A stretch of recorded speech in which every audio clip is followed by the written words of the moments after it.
Now that we're done using our 3-guard all the way open, we can move on to our clipper over comb method. You also want to pick up the hair with the comb and turn it to a 40-degree angle and use the blade of the clipper to cut. Usually horizontal is to debulk and vertical is to blend.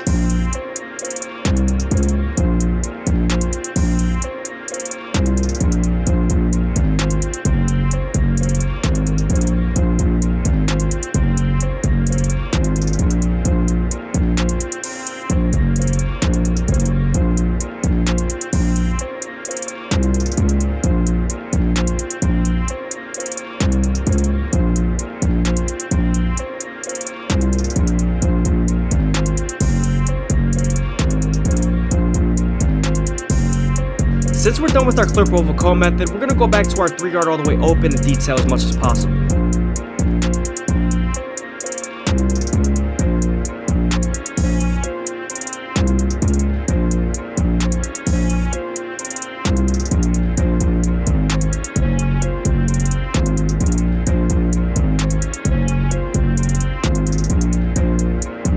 As you guys can see, we're going back to our previous guards and making sure we detail the blend, making sure everything flows and is blurry.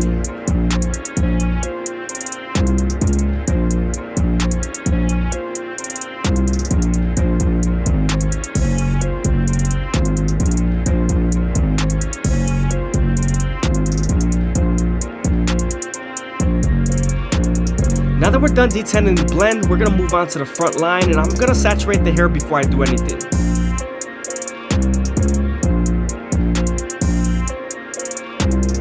Now that the hair is nice and saturated, we're going to separate the hairline from the top and make sure everything's nice and laid down. Now that the hair is nice and laid down, we're going to move on to our Code FX and start off at the middle, working our way to the sides. It's always best to start off at the middle and work your way to the other sides, because if you start off at one side and then work on to the other side, usually one side's higher than the other.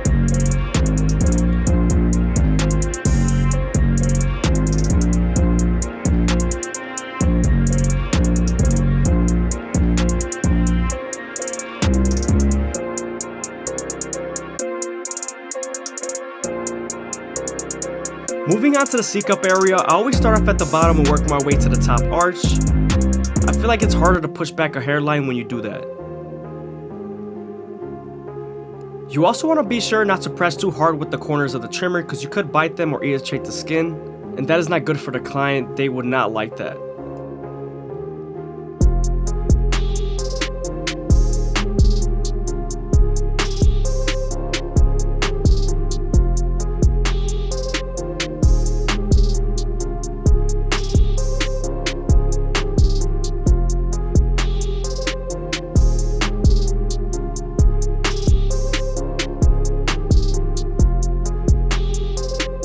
Moving on to his mustache, I always use my Annis T outliners because they are a little softer and the lip is a soft area. You don't want to use your hard hitters as my Code FX because I could bite them with the teeth of the trimmer.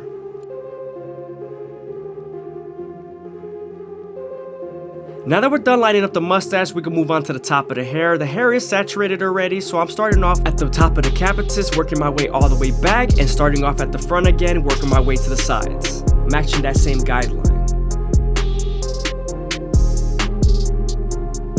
Using your shears, you want to make sure you use the comb to feed the hair into your fingers, keep it as straight as possible, and use half the blade to cut the hair.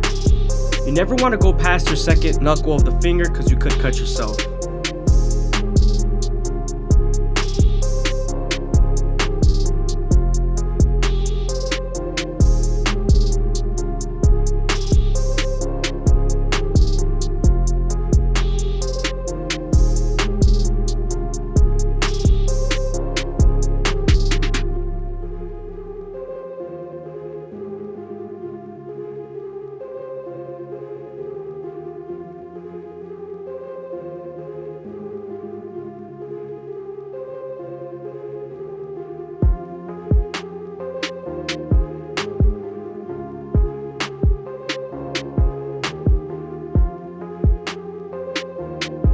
Now that we're done trimming the top of the hair, we can move on to our razor blade, and you always want to make sure you use shave gel so that the razor could glide better.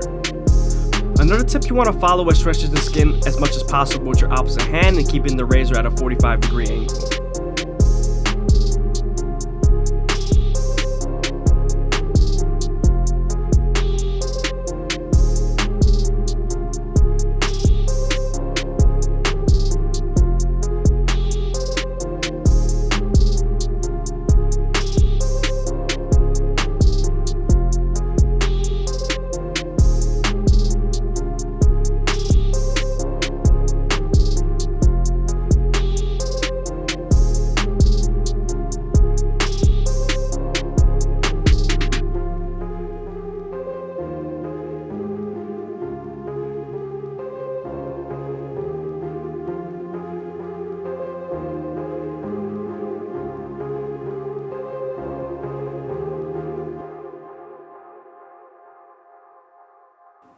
If you guys are enjoying the video, please leave a like, comment, and subscribe. It's greatly appreciated.